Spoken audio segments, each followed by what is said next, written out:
Picture it. You're 8 years old and you're sitting on the couch.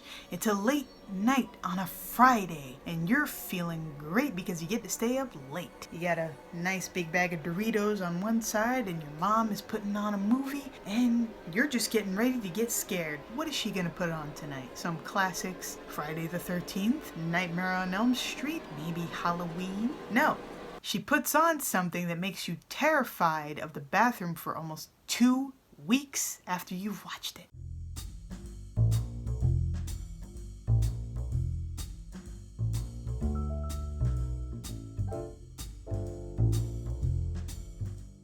Howdy folks, welcome to another episode of Phenomena. Now yes, I know this episode is late, so I hope you will forgive me for just being a week late with this one. Now, that being said, this month of June, I wanted to do something a little bit different. I want you guys to get to know me just a little bit more. So for the next few videos, this one included, I'm going to be asking more questions that are very specific to myself so you guys can get to know me a little bit more with my answers. But also, you guys can still answer them like usual. They're open to everybody to answer, okay? In their own way. The other reason why I'm doing this is because my birthday is at the end of the month. I am turning 23 on June 27th. Now to some of you out there, I may not look like I'm in my 20s at all. I get that a lot. I just want y'all to know that. I get it a lot just out and about because of the way that I dress. If I'm being honest, half of my wardrobe makes me look like I'm a 16-year-old boy. Am I upset? Not really. Does it come in handy? Sometimes. So the questions that I will be asking will be specific kind of to myself, and they will have to do with different things. They won't all be about the same thing. So that way you guys get to know the multiple sides to me, the wonderful specter who haunts the YouTube. Let's get started. So what is the question for this week? The question is, what is a movie that you have seen that you refuse to rewatch to this day? For some of you it might be difficult because I mean there's plenty of movies out there. There's so many movies out there. So half the time you're not really sure if you genuinely don't want to watch this movie again or if you're just like not in the mood to watch it again, you know? But I'm looking for the answers where you definitely don't want to watch this movie again. Now, it could be for any reason. It could be any genre. It does not have to be horror. It could be a romance. It could be sci-fi. It could be action. It could be whatever you want. Tell me about it. I'm interested in hearing your reasons. What is the movie that I can't rewatch to this day? Candyman. Yes, I know, some of you horror veterans out there are like, oh, Candyman, are you serious? It's not even that scary. Okay, let me tell you something. I actually do have a pretty high threshold when it comes to horror. I've seen plenty of stuff. That still haunts me to this day. I can generally rewatch most things, okay? And then there are some movies that I've heard about, I've seen reviews on, and I've seen disturbing breakdowns on them because of Spooky Rice's channel. Spooky Rice is fantastic for those of you who are like me. You've heard about disturbing movies that are often crossed over into the horror category, and like, you don't want to see them. You don't.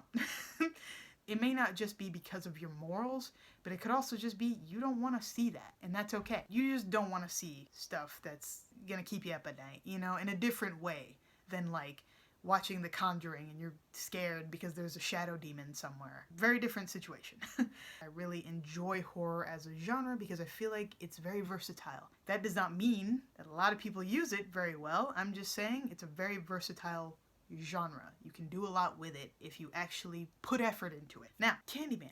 What is Candyman? Some of you might be asking who have never seen this movie before. Now, this movie came out in the 90s and it was created by Clive Barker, the same guy who did Hellraiser. So those of you who want to watch something that reminds you of Saw but is more supernatural related, watch that series. There's plenty of movies in it.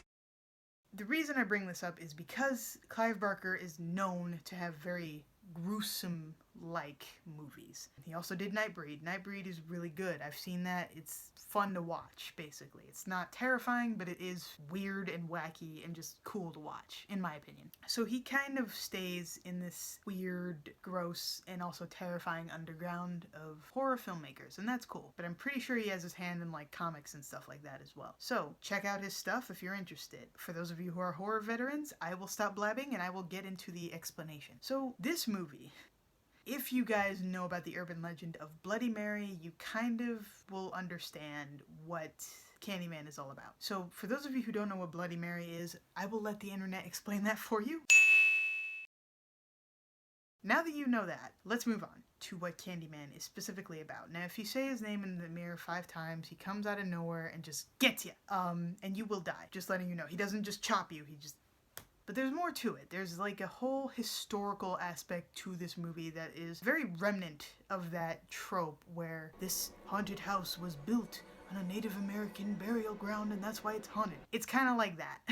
But less offensive, I suppose, would be the right way of saying it. Like, again, I haven't watched this movie in a long time, so forgive me if the way that I'm explaining it might seem a little off, but this is just how I remember it, so you'll just have to deal with my memory. But that's what it sort of reminds me of, like the movie in and of itself, because of the more historical points in the origin of Candyman. Spoiler alert if you've never seen this movie before, and if you want to, go watch it, you know, and then come back and then finish watching this video.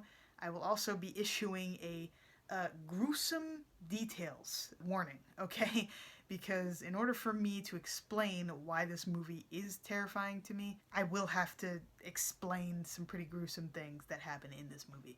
So if you are a little queasy about stuff like that, don't watch this video. You know, go watch something else for a little bit and then come back if you are ever ready. Or don't, if you're never ready, and that's okay. Getting into it, you start off with this movie with Helen. Now, Helen works at a university, and she's interested in the urban legend of Candyman. Now, at the start of the movie, this is where it got a little serious for me, as an 8-year-old child watching this with their mother, okay? As any good horror movie would, it starts off intense. Helen's at the university, she's interviewing a custodian who tells her about a story in which Candyman is involved. Well, you see this babysitter in this rich house, and, you know, she's with her boyfriend. It's like this very stereotypical teen movie setup. And she goes into the bathroom with her boyfriend, and they do the whole, oh, say his name 5 times, and he comes out, and he kills you. Why, is my question. That's the immediate question I have. Why? Do you want to die? Well, needless to say, it goes wrong. She gets cut in half by his hook hand, and, you know, Helen just is sort of like, that's nothing. She kind of shrugs off the idea that this urban legend is going to be real. She's still interested in researching about it. She still talks about it with other people, including some dude that, you know, her and her husband go to dinner with, and he tells her about, like, the history of this specific apartment complex where this urban legend originated. Now, it would be, unfair of me not to mention the fact that this movie does have some social things tied to it. It is important to the basis of the story. If you don't want to hear about it, then just click on something else, you know, watch something else. The apartment complex in which her and her friend go to in order to kind of find out more about the mystery of the Candyman is primarily inhabited by Black people. And you have to remember, this urban legend, it started with the people who lived there. The bigger historical aspect to this that you eventually find out is the fact that Candyman was a slave.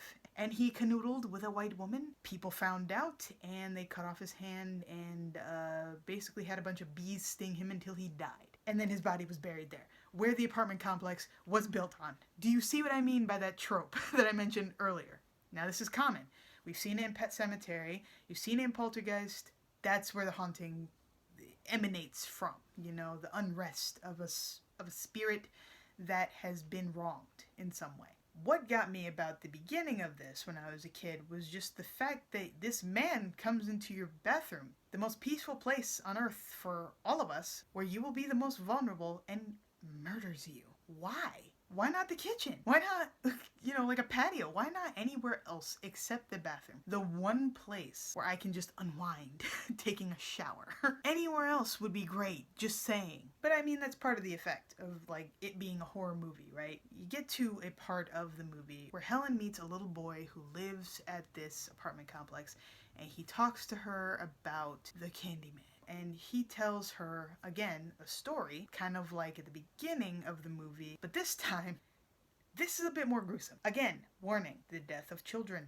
Maybe now is a good time to, like, click off and maybe watch some cat videos or, you know, something positive and lighthearted. Getting into this next part, this was what freaked me out and made me just not want to use the bathroom for about 2 weeks by myself. Like, I literally had to have someone in the bathroom with me, sitting on the toilet, like, while I was showering. He tells a story of a young boy who was gruesomely murdered in one of the public bathrooms by Candyman. In detail, okay, in as much detail that I can give you, you see the inside of the bathroom, bloodied everywhere, and you see this little boy on the floor, and he's hacked open, basically, and he's screaming and crying, and, like, that was what terrified me. The acting chops on that kid who was, doing his part terrified me for years after. And I think that's partly why I'm very much a protect the children type of person. Just seeing that was enough to just end me. Now imagine you're 8 years old and you see that and you're just sort of like, not a fan, you're just sort of like, I'm not really about this life no more, Mom. I kind of want to go. And now Jordan Peele is doing a new Candyman. I don't know if it's coming out this year or next year. But either way, I'm scared. I don't think I can handle a new one. I can't even deal with the old one. Jordan Peele, if ever in the future you watch this, just know that you are going to terrify a lot of people. Like me. If anything, I want to stress to you guys, I'm a big scaredy cat, but I do also really love horror. I do like watching scary things, but every once in a while I like, cleaning my palate. Watching good things. Watching a Ghibli movie. Makes me feel like I can do anything. Stuff like that makes me happy. Don't think that the only thing I really care about, or even watch or inundate myself with, is just horror. Trust me, I don't. I have an appreciation for a lot of different genres, and you will find that out a little bit more throughout this month. So I might do some double uploads. I might just do a few more posts on Instagram that you guys can see to get to know me a little bit better. Tell me about your movie that you refuse to watch again, and tell me the reason why. I want to know, what is it? Is it a comedy? Is it a sci-fi? Is it a fantasy? Tell me whatever. I'm interested to hear it. That is my story for the day. If you haven't subscribed, please subscribe. If you enjoyed my story, please leave a like. I will see you guys next week with another phenomena to explore. Bye, y'all.